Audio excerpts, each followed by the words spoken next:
Gracias por la invitación, ¿no? Para este tipo de charlas que ustedes han tenido. Entonces, el día de hoy yo les voy a mostrar un poco de la experiencia que he pasado, no solo en el laboratorio, también en el día a día o cómo he llegado, cómo he concursado para obtener la beca. ¿Ya? Para comenzar, ya que es una parte de la presentación personal, actualmente yo me encuentro trabajando en un proyecto de investigación el cual fue un proyecto ganado en Fondesit, que se llama Incorporación de Investigadores, es un convenio con el Banco Mundial.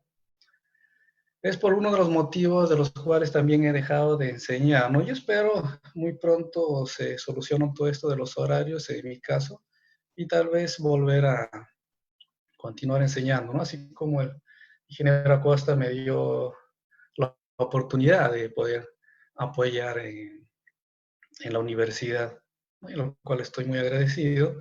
Entonces yo espero se pueda volver. Y en el transcurso del tiempo que yo estaba aquí, me dedicaba a hacer investigación, como ustedes pueden ver. Yo soy calificado como investigador en RENACID.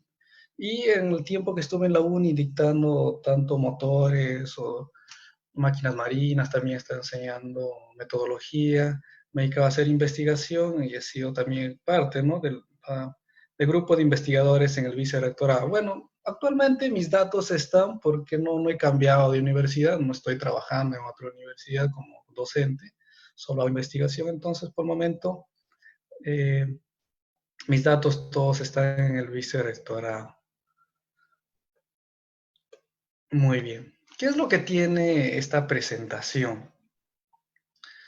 Yo voy a mostrar primero cómo se postulan a las becas, algunas opciones que tal vez ustedes ya conozcan un montón, ¿no? Simplemente recordar.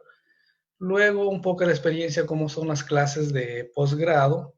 Luego hablar un poco de costos en forma general. Algunos servicios que yo he realizado en el transcurso de mi estadía en los cursos de posgrado y en los proyectos de investigación en los cuales yo he trabajado. Postular a becas. En nuestro caso, y me parece que aún está vigente, eso es bueno que la PEIN los apoye. Hasta último, cuando tuve contacto con el ingeniero Acosta, todavía existía este convenio, ¿no? Entre la UNI y la Universidad Federal de Río de Janeiro, en los cuales el profesor Neves enviaba los exámenes y todas las evaluaciones se realizaban en la universidad, lo cual es una ventaja, ¿ya?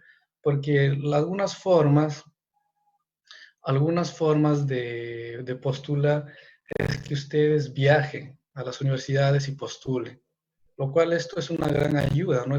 Te va a disminuir el camino para que puedas realizar esta parte. Entonces, una etapa es el convenio, en el cual yo hice este convenio hace muchos años atrás, ¿no?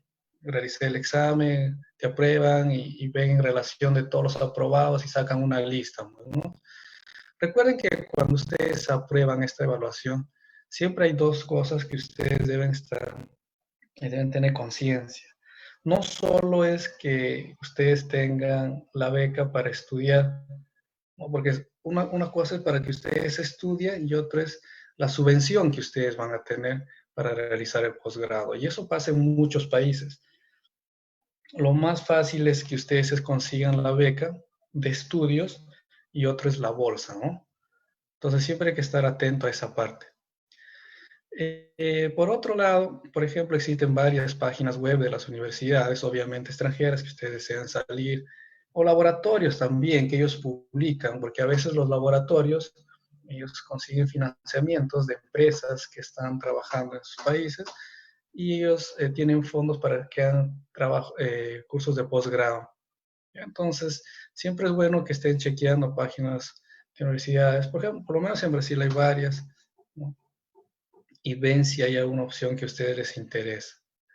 Lo otro es, obviamente, contactos con profesores de universidades extranjeras, ¿no?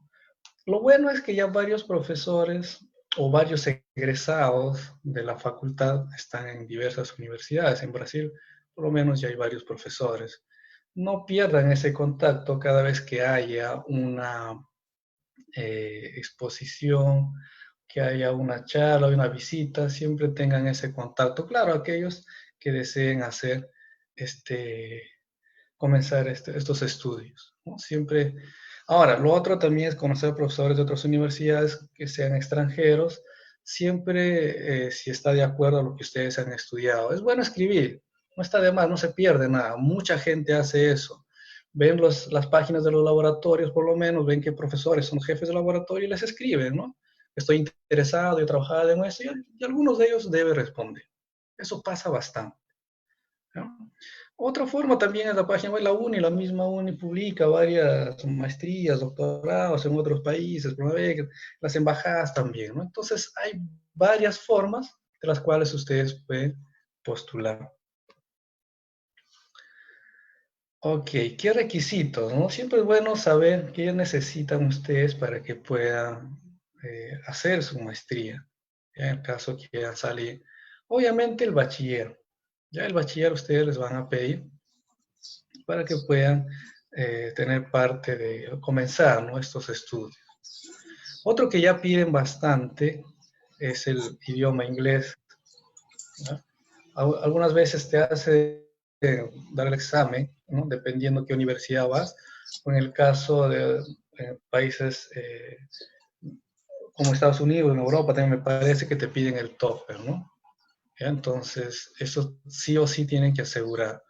Ahora, otro que es muy importante, justo pongo aquí mínimo 2 cartas de recomendación. Eso es muy clásico. Muy bien. Entonces, continuamos.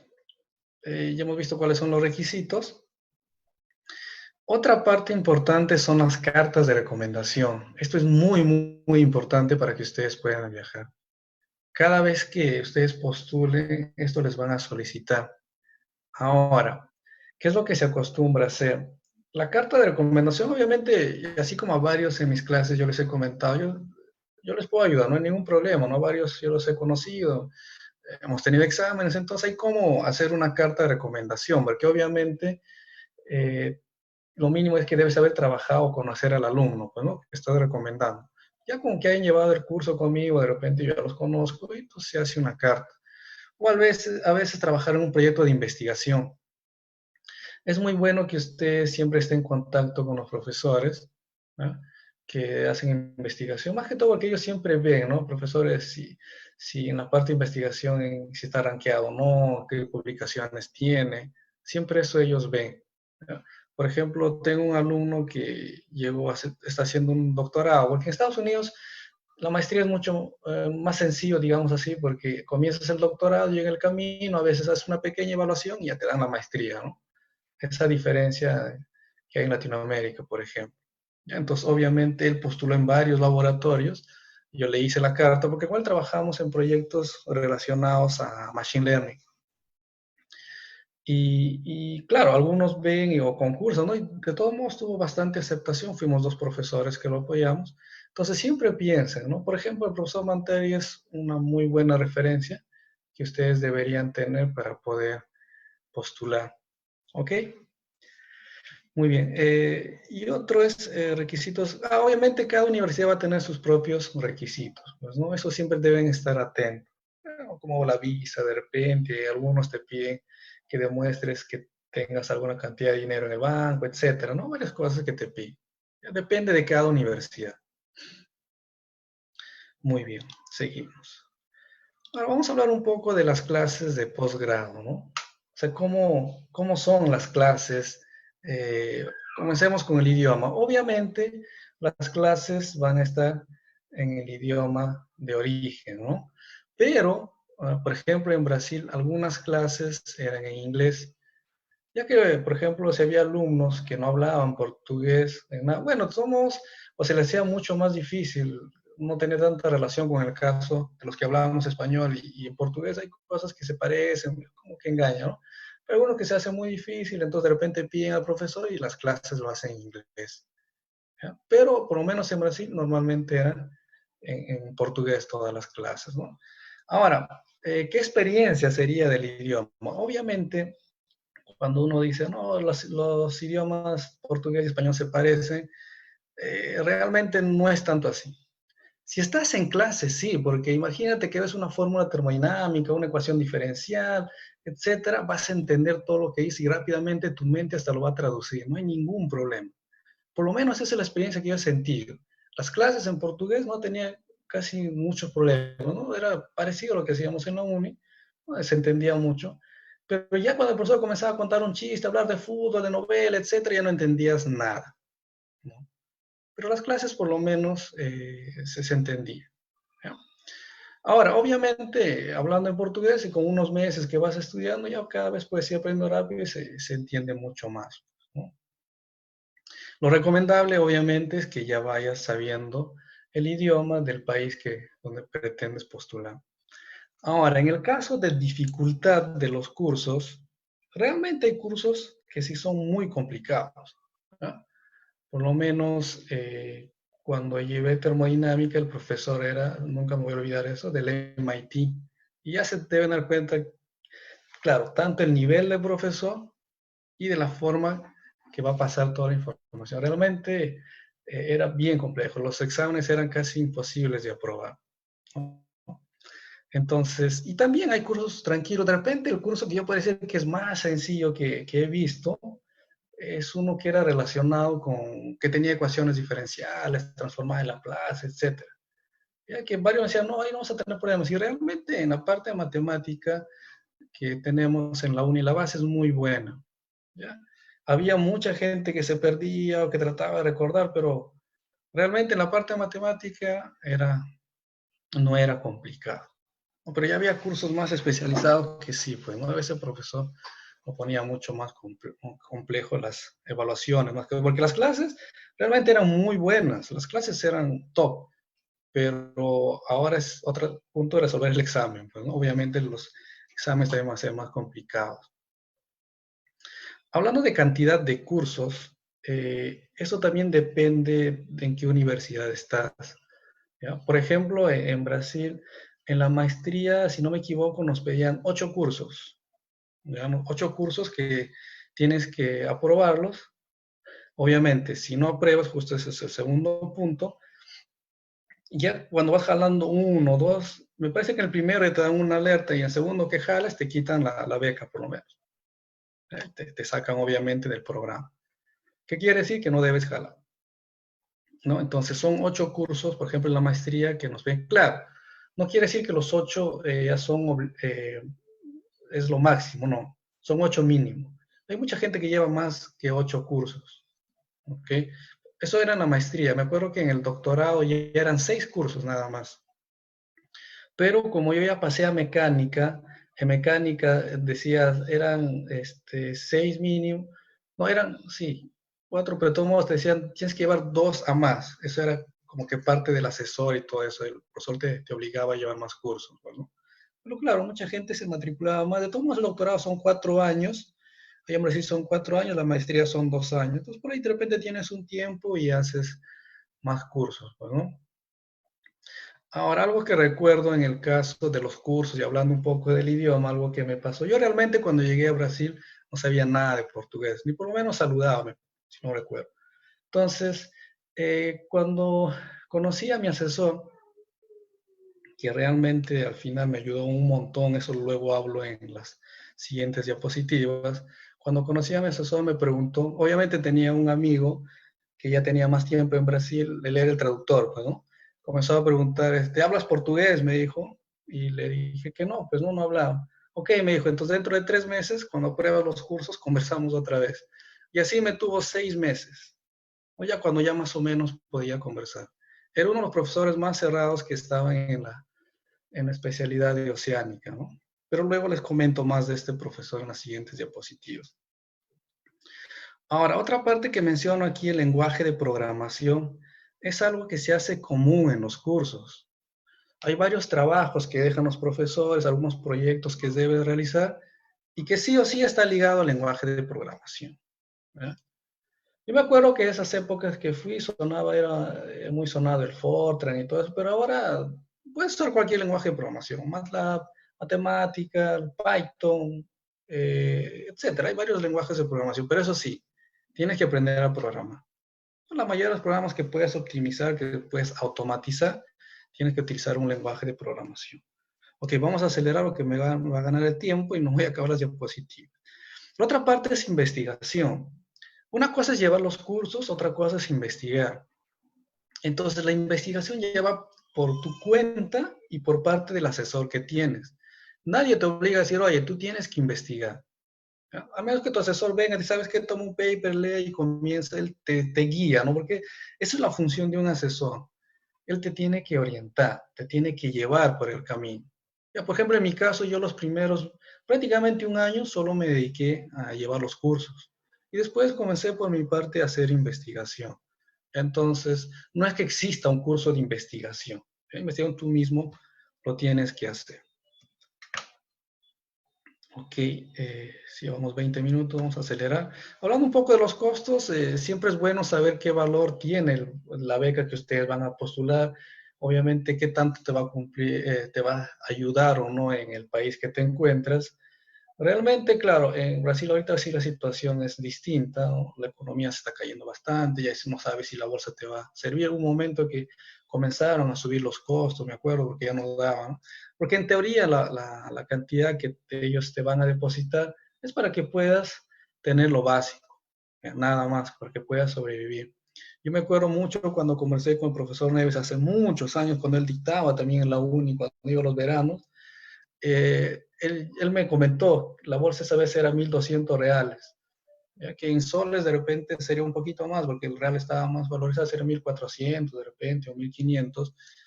Entonces, yo, como no sabía el cambio, solo me quedé mirando el documento que me dio y de repente él tuvo la impresión de decir, oye, muy poco, le vamos a pagar. Y me dijo, pero no te preocupes, que si hay algunos proyectos, puedes ganar más. Y realmente cuando yo llegué, no es que tú llegas y ya tienes un proyecto, pero por lo menos para mí se quedó eso en mi mente. Yo decía, va a haber proyectos y puedo ganar más. Yo les cuento en la siguiente diapositiva un poco más de esto. Ahora, siempre es bueno saber el costo, luego de alojamiento, también comida, pasajes, etcétera, ¿no? Cuando ya ustedes vayan, por lo menos alguien de la facultad ya ha salido o algún conocido que les puede decir los costos, y con eso ya van balanceando, ¿no? La otra parte, los pasajes de avión, cuánto va a costar para ir, y también aquí le pongo un costo extra que te va a servir, porque obviamente la bolsa tú llegas y no te cae inmediatamente, puede demorar un mes, 2 meses. Yo cuando fui demoró 2 meses, si no me equivoco. Entonces tuve que pedir que me envíen dinero, fue todo un tema, ¿no? Entonces siempre piensen un poco en esa parte también. Ok. Ahora, como les comenté, entonces yo siempre tenía esta idea de si existe o no, yo puedo trabajar en un proyecto, hacer algo más. Lo que sí comencé a hacer desde que hice mis clases, tener un horario fijo. Yo llegaba a las 8 o las 7 de la mañana y me iba a las 5, todos los días, de lunes a viernes. Sábado y domingo no iba, pero sí era todos los días dedicado en ese horario. Claro, desde la vez que nos dieron un pequeño espacio en el laboratorio de, justo el que menciona aquí, ¿no? Laboratorio de ensayos dinámicos de vibración, ¿no? En el EDAP. Entonces, de que me dieron espacio, encima nos dieron unas computadoritas que tenían creo que Pentium 5, Pentium 4, eran totalmente antiguas, pero al final daba para trabajar, ¿no? Hacer tus trabajos, hacer alguna investigación. Entonces, y justo ese era un laboratorio que daba bastantes servicios. Y cada vez que me veían ahí sentado, y te preguntaban, ¿y este pata qué hace todos los días aquí sentado, no? Y comenzaban a veces a conversar, dice, ¿qué hace? ¿Dónde viene? Que no sé qué. Y sí, y a veces me preguntaba, ¿y te interesa saber un poco de pruebas de mar o ayudar un poco con manuales, algunas normas de repente? Sí, le decía y buscaba en internet, los clasificaba y así los ayudaba yo, más que todo para aprender. Y luego te decía, ay, pero no te gustaría embarcar, por lo menos a mí, yo estaba que me moría por embarcar. Ah, no hay problema. Y decía, pero recuerda que si te embarcas también te pagamos por tu día. Ah, mejor todavía, ¿no? Entonces ya era un extra que ibas a tener. Entonces así comencé a trabajar en laboratorio, ¿no? Y hacía servicios, en ese caso hacíamos pruebas de mar. Comencé a ver los equipos que tenemos para medir vibración, temperatura, ruido también, ¿no? Comienza a salir la norma, en este caso de NEMEC. Todas las embarcaciones eran eh, para que sean clasificadas, ¿no? Según la norma, ya que eran nuevas. Entonces, eso fue uno de cómo comencé haciendo servicios en diferentes embarcaciones. Y luego con el tiempo ya me dijeron, ¿no te gustaría hacer proyectos de investigación?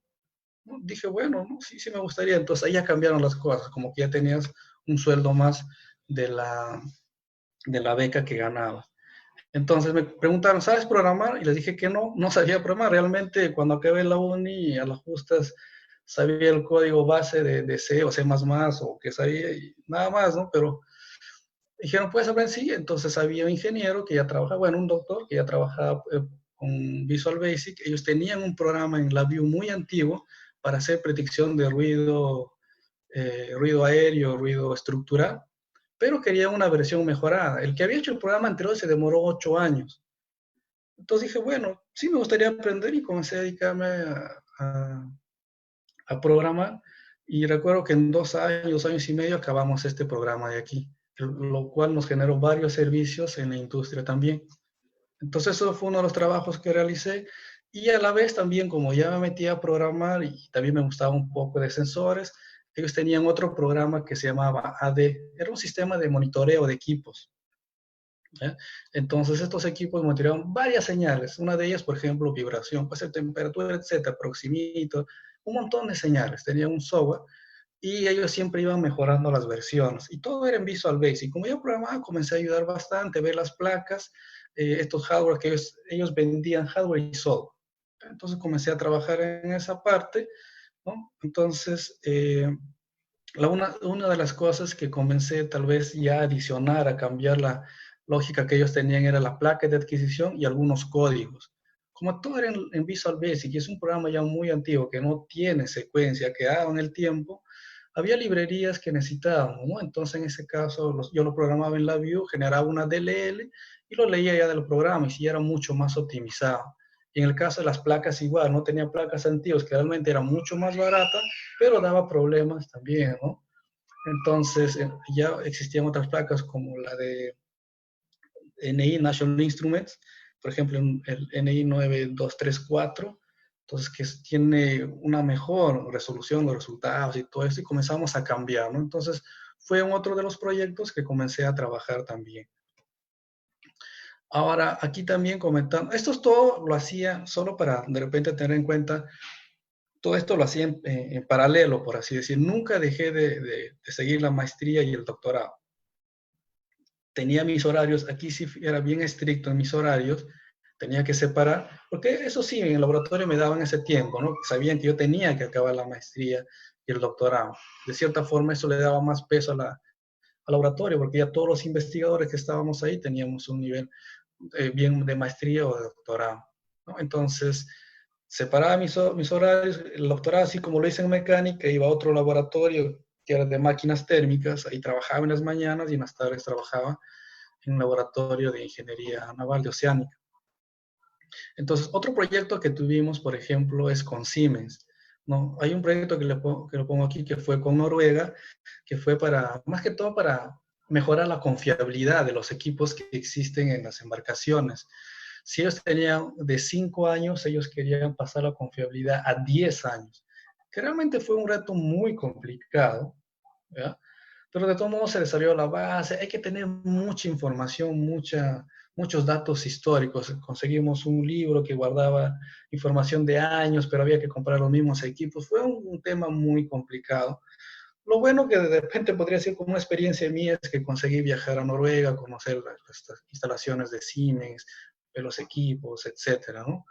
Ahora, otro proyecto con Siemens que se tuvo, pero ya en Brasil, porque Siemens Noruega, que explotaba petróleo en Brasil, ellos invertían, pues, ¿no? Y se hacía el proyecto con Siemens de Noruega. Y en Brasil mismo había otros Siemens que ellos tenían sus propias instalaciones y también buscaban proyectos y con ellos hicimos, por ejemplo, el balanceo de rotores de las turbinas.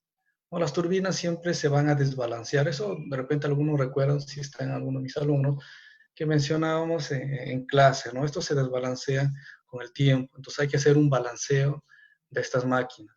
Entonces, y siempre se necesita, ya Siemens ya tenía un equipo, solo que estaba en alemán, si no me equivoco, y ya era un poco antiguo, ¿ya? Entonces el objetivo de nosotros era generar todo un sistema, tanto de hardware y software, para poder reemplazar este sistema de aquí. De todos modos, con el tiempo que estuvimos, aún teníamos unos pequeños problemas en la adquisición de datos, porque eran muchos datos que había que muestrar y las placas no estaban resistiendo. pero todos los cálculos básicos por lo menos funcionaban y conseguíamos disminuir la vibración, que ese es uno de los puntos, ¿no? De hacer un balanceo, que cuando está desbalanceado el equipo, vibra un montón, ¿ok? Y obviamente no es bueno. Y lo otro que hice aquí, ya para finalizar, cuando estuve acabando el doctorado, y aquí justo con mi asesor, ¿no? Con mi asesor que siempre, que al inicio me dijo que si hablaba o no portugués, con el tiempo le fue gustando cómo yo iba trabajando y comencé a ayudarle a hacer un montón de trabajos. Con él publicamos en varias revistas, más que todo de motores, de biocombustibles, y al final él también me daba proyectos, obviamente tenía otra subvención, yo lo apoyé para generar un estudio del empleo de biodiesel, ¿no? Porque utilizar biodiesel no es sencillo cuando almacenas, ahí tienes muchos problemas. Y la Marina quería utilizarlo en sus embarcaciones, pero tampoco no puedes decir, oye, ¿sabes qué? Carga biodiesel y se acabó, ¿no? Entonces todo un estudio que tienes que realizar y encontrar los pros y los contras de estos tipos de combustibles. Y con mi asesor trabajamos todo ese tiempo, pues, ¿no? Entonces, básicamente eso serían todas mis experiencias. De repente lo he hecho un poco acelerado por el tiempo. Muy bien, señores, gracias. Y si tienen alguna consulta, podemos conversar un poco más.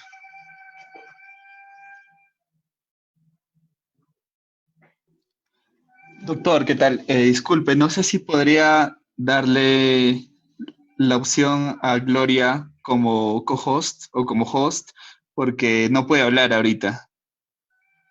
A ver, ¿cómo hago eso de aquí? Eso sí me explican. A ver, aquí. En participantes, no sé si puede ubicar la lista de participantes. Sí, aquí ya lo veo. Ya, A Gloria, ¿no? a Gloria. Gloria. Aquí. More, ahí le da a que sea host. Make host. Así es. Listo. Ok. A ver, ya. Gloria, creo que ya puedes hablar. Así es, muchísimas gracias, doctor. Estoy leyendo acá algunas preguntas que nos han brindado los participantes y no hubo la primera pregunta es, ¿no hubo algún impedimento al trabajar mientras usted realizaba su maestría? Muy buena pregunta. Realmente, al inicio, obviamente, cuando hice los servicios, no se notaba porque viajaba que una vez cada 2 semanas o a veces al mes y ayudaba algunas cosas. No, ahí no se notó tanto en la maestría, ¿no? Y mi mismo asesor, ¿no? Y lo bueno, ¿no? Que mi asesor fue asesor del jefe de laboratorio y del que seguía, y toda la gente del laboratorio, mi asesor los había ido formando, ¿no? Entonces, como él veía que ayudaba yo tenía resultados que él necesitaba, entonces nunca se acabó. Y es más, él venía a decir, ¿sabes qué, Juan? Vamos a hacer un congreso, porque él siempre tenía que viajar todos los años a Europa. Quiero que hagas esto de aquí. Entonces yo lo hacía y ya, pues entonces como que él no sentía que no me estaba trabajando, ¿no? Pero ya cuando hice el doctorado, la carga sí fue mucho mayor. Es más, como yo ya tenía, digamos, no era un salario, no tenía un contrato, pero ya tenía un salario mensual y obviamente ya tenía que tener varias horas. Entonces ahí tenía que negociar con mi asesor y decir, mira, profesor, tú eres sincero, estoy trabajando en estos proyectos de aquí, pero obviamente el doctorado no lo voy a descuidar. Entonces, y al final el problema fue el contrario, que el laboratorio me decía, mira, Juan, los proyectos están un poco complicados, yo creo que es mejor, estás gastando mucho tiempo en el doctorado, pues, ¿no? Entonces como que me reclamaban más en el laboratorio que en el doctorado mismo. Pero sí fueron tiempos difíciles, hubo varios meses complicados, ¿no? Pero lo bueno es que conseguí entregar los resultados, ¿no? Con eso ya no había muchos problemas. Ok, la siguiente pregunta es, ¿qué nuevos retos les trajo? A ver, no escuché, parece que se fue. A ver, la siguiente pregunta es, ¿qué nuevos retos le trajo su trabajo del Concitec? Buena pregunta. Fue una elección bien difícil para mí porque yo realmente estaba muy contento en la uni, ¿ya? Yo siempre voy a recordar esto, gracias al ingeniero Acosta, el trabajo bueno, que me ayudó a desarrollarme como docente. pero cuando comencé a hacer investigación había un tema que me gustó mucho y el cual yo podría decir que ahora he aprendido un poco más de aquellas épocas que estaba en la uni, que era relacionado a Machine Learning, ¿no? Que es aprendizaje de máquina. Entonces, mi reto era aprender bien este método y comenzar a aplicar en varios proyectos, resolver un montón de problemas. Y no solo en la parte de ingeniería mecánica, sino en todas las ingenierías. Realmente este tipo de métodos se utilizan en varias áreas de investigación, varias, medicina, biotecnología, ingeniería, minería, lo que sea. Entonces se aplica en varias áreas. Y ahora justo en este tiempo ya hemos conseguido publicar un paper, se llama Machine Learning, ahora estamos trabajando con Deep Learning, algo que es mucho más difícil, ¿no? Pero el reto es eso, quiero aprender estas metodologías y luego aplicar en varios proyectos de investigación. Que realmente hace un tiempo estuve conversando con unos chicos que han egresado, otros que están todavía en Navarra, y solo que como no estoy como profesor, realmente no pude ayudarlos, ¿no? Que me hubiese gustado mucho, intentamos, pero recuerden que siempre estoy para apoyarlos. Entonces, uno de los retos es eso, ¿no? Aprender bastante este tema de Machine Learning y hacer proyectos de investigación en área naval, área mecánica, que me gusta bastante, más que todo en la parte de análisis de fallas, ¿no? Ok, sería eso. Enten- Entendido. Tenemos más preguntas. La siguiente es, ¿qué tema usted considera que estarán en el desarrollo en investigación en esta década? ¿A qué deberían apuntar los alumnos que estén? Se cortó un poco, disculpe Gloria, no sé si soy yo, me parece. Nuevamente, por favor. A ver, ¿qué temas usted considera que estarán en desarrollo en investigación en esta década? ¿Y a qué deberían los que estén por salir? Ah, muy, muy interesante. ¿Me escuchó? Sí, sí, sí, escuché, Gloria, gracias. A ver, yo iría por la parte energética. Hay muchos proyectos que aún no han sido muy desarrollados, por ejemplo, en la obtención de energía, energía marítima, podríamos llamarle, ¿no? Todas las energías a partir de las olas, por ejemplo, ¿no? Hay bastantes que están utilizando esto, están tratando de desarrollar prototipos, hacer algunas simulaciones o hacer algunas partes de pronósticos energéticos. Pero claro, aquí estoy tratando de limitarme al área naval, ¿no? Por ejemplo, que eso sería un área que se podría investigar. Pero obviamente en otras partes, si quieres hacer pronósticos o clasificación en fallas, entonces hay bastante por hacer. Pero en el área marítima y en el área naval yo veo en la parte de energética a partir de las olas de mar, por ejemplo, ¿no? Ok. La siguiente pregunta es si nos puede comentar algo sobre la postulación del Concitec, disculpe. Con CITEC. Sí. Sí, eso de la CONCITEC es muy interesante. Yo justo hablé con varios profesores para poder realizar esto, ¿no? Solo que siempre es, primero, deben tener un profesor que sea renacido en la especialidad, ¿ya? Eso es uno. Lo otro es que el tema que ustedes postulen se tiene que encajar a las características que ellos establecen, ¿no? Porque siempre lanzan varios editoriales, hay bastante, Concitec está invirtiendo bastante en proyectos de investigación, entonces, primero hay que ver dónde podemos encajarnos. Pero no recuerden que solo es Concitec, ¿ya? Hay varios fondos pesqueros, por ejemplo, para hacer investigación también. Ahora, en Concitec, volviendo, ellos siempre buscan ya que tengan bastante experiencia. Más que todo, ellos cuentan experiencia en publicaciones o otros proyectos relacionados. Eso te da bastante peso. Si no, ellos te van a decir, ¿sabes qué? El trabajo que estás postulando de repente está bueno, pero en el equipo no veo a alguien que conozca bien el tema. Entonces ellos se cuidan bastante. Tu trabajo puede ser muy innovador, pero el equipo que tienes de repente no tiene tanta experiencia y van a decir, yo voy a invertir en este proyecto, pero yo, ¿cómo tengo la seguridad que lo van a desarrollar? Entonces, cuando ustedes armen un equipo para ir a Concitec, siempre tiene que haber un especialista, pero y que tenga experiencia. Y como le digo, la forma de mostrar la experiencia es que tenga proyectos de investigación relacionados al tema o publicaciones, mucho mejor todavía publicaciones en revistas indexadas. Eso cuenta bastante. Y claro, siempre vean bien, detallen bien, hagan una revisión bibliográfica amplia, porque eso es otro punto que ellos ven, ¿no? Tú dices, mi tema es este, pero ¿cómo demuestras o qué base tienes para decir si es bueno el tema o no? Entonces tienes que basarte en varias referencias. Hay que googlear bastante, hay que bajar los papers, hay que leerlos, comparar, y eso puede ser un arma de doble filo. Porque puedes decir, ay, mira, entonces estás haciendo lo mismo que otros. No, entonces cuando tú ya haces tu propuesta de objetivos, ahí comienzas a hablar del diferencial, cuál es tu aporte. Entonces ya dejas más claro, ¿no? Y otra parte que también tenga mucho cuidado cuando postulen a Concitec siempre son los costos. Hay que detallar bastante en compras de equipos, en subvenciones, pasajes, congresos, no sé, consultoría externa, etc. Hay varias cosas que detallar bien. Cada objetivo con cada tipo de costo debe estar bien relacionado. No traten de poner un costo, uno comprar para pasajes, otro para subvenciones y listo, se acabó, no es bien detallado. Claro, no te piden exactamente marcas de equipos que van a comprar, pero ya un costo estimado por lo menos hay que tener.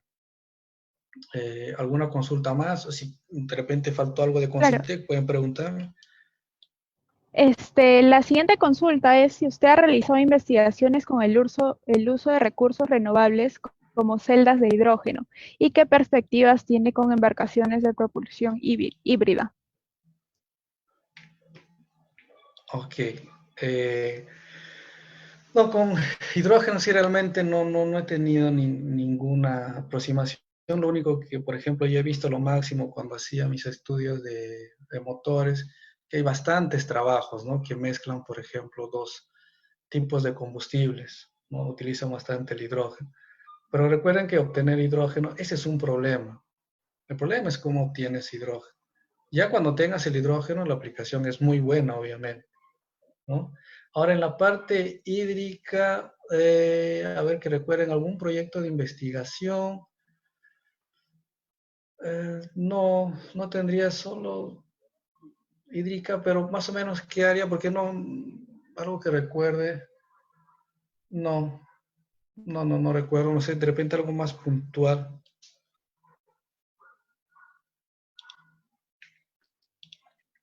Bien, ingeniero, la siguiente pregunta es, ¿qué recomienda a los estudiantes de ingeniería naval para iniciar con el Machine Learning? Ah, eh, a ver, para que comiencen el Machine Learning, hay varias formas, ¿no? De repente, para que tengan mayor presión, sería bueno que ya agarren un proyecto de investigación, lo trabajen, si van por ese lado. O lo otro, hay varios cursos gratuitos, hay varios libros, ¿no? Que comienzan a mostrarte un poco de qué es Machine Learning, porque a veces uno habla de Machine Learning, ¿cómo será? ¿Para qué sirve? ¿No? Realmente es un problema que o sea, no te da una solución. Te quedas pensando, dices, no sé qué voy a hacer. Entonces, primero ustedes tienen que tener cómo aplico. O lo otro que se me ocurre de repente es que se puede hacer un curso. Yo intenté hace una vez, hicimos un poco, me acuerdo que buscamos un curso electivo, entonces hasta conversé con Jaime una vez, me acuerdo, para hacerlo, llevarlo a Naval, pero era muy difícil. ¿Ya? Por ejemplo, en este proyecto que yo estoy trabajando, una de las cosas que nosotros ofrecimos a Concitec es dar un curso gratuito, y es más, lo hicimos gratuito, ya estamos acabando el curso gratuito de Machine Learning, hasta se va a dar certificados y todo esto. ¿No? Obviamente hay una previa evaluación y comenzamos de cero a hacer unos ejemplos básicos, o cómo, más que todo, utilizar un lenguaje de programación, pues, ¿no? Porque Machine Learning lo puedes encontrar en MATLAB, matemática, y obviamente en Python, R, y varios lenguajes de programación. Entonces, si me preguntan, ¿cómo comenzar Machine Learning? Entonces, primero tienen que ver la motivación. Uno es trabajar en un proyecto de investigación, comenzar a pensar si hago clasificación de fallas, quiero hacer alguna predicción, o lo otro es ver un curso electivo de repente en la facultad, ¿no? Y lo otro, si ya van por el camino que en este caso sería propio, ustedes podrían comenzar. Como les digo, en Internet hay un montón de Machine Learning, hay un montón. Hay libros, hay varios videos que se pueden hacer. Y otra forma que de repente se pueden motivar, hay estos famosos, ¿cómo le llaman? Se me fue el nombre. Estos hackathon. ¿Qué es una hackathon? Es que ellos te dan un problema, obviamente tú vas a aplicar Machine Learning para que puedas resolver. Yo fui a una hackathon hace 2 años, me acuerdo, era una amanecida, que esto lo hizo TASA, si no me equivoco. Ahora déjame ver, si justo acá tengo un regalito que nos dieron, lo mismo que no ganamos, TASA. Fue TASA que hizo un hackathon, era bien interesante, como ellos extraen tienen un tipo de pescado y ellos tienen varias calidades, de repente por ahí un profesor que sepa más sobre esto, ellos tienen diferentes tipos de harinas, ¿no? Entonces ellos pasaban con un láser, era todo un tema, demoraban mucho tiempo en clasificar y decir cuál es el tipo, ¿no? Por ejemplo, de calidad 1, 2 y 3, algo así. Ellos tenían nombres. Entonces ellos te daban un montón de información, era gigas de información que tenías que procesar y tú tenías que decir simplemente viendo un espectro nada más y decías o una serie temporal o un dato que ellos te daban y tenías que decir cuál es qué calidad es. Realmente fue una noche bien brava, como nunca no dormí absolutamente nada. Yo creí dormir a las 12 o a la 1, pero cuando me di cuenta y no encajaba el código ya era a las 5 de la mañana. Entonces, y ya obviamente ahí tienes premios, va un montón de gente a competir ahí. Y como es hackathon, existen varios. No sé si el de TASA sigue haciendo, me pareció muy interesante. Los hackatones que ahorita hay bastantes son los de los bancos, ¿no? Que te ayudan, que te piden predecir si hay clientes que se van a ir o no, o a quién le prestamos y así, ¿no? Entonces, hackatones existen, y no solo en Perú, en todo el mundo existen varios. Hay una página que se llama Kaggle. Entonces, en Kaggle ustedes pueden entrar y van a ver un montón de trabajos o competencias que ya hubo y hasta algunos muestran códigos. Por ahí también puedes comenzar a aprender. Por ejemplo, uno que es bien conocido y que la gente sigue estudiando, por más que ya acabó hace tiempo, es para saber qué personas tenían la chance de sobrevivir o no en el Titanic, por ejemplo. Son bien curiosos, hay trabajos bien locos ahí o competencias, ¿no? Entonces, de repente por ahí podría ser otro motivo para que ustedes estudien o trabajen con Machine Learning. ¿Alguna otra consulta? Eso sería todo, doctor. Muchísimas gracias Ok, por su tiempo y ha estado increíble su ponencia. ok, muchas gracias entonces a todos ustedes. Gracias, hasta luego.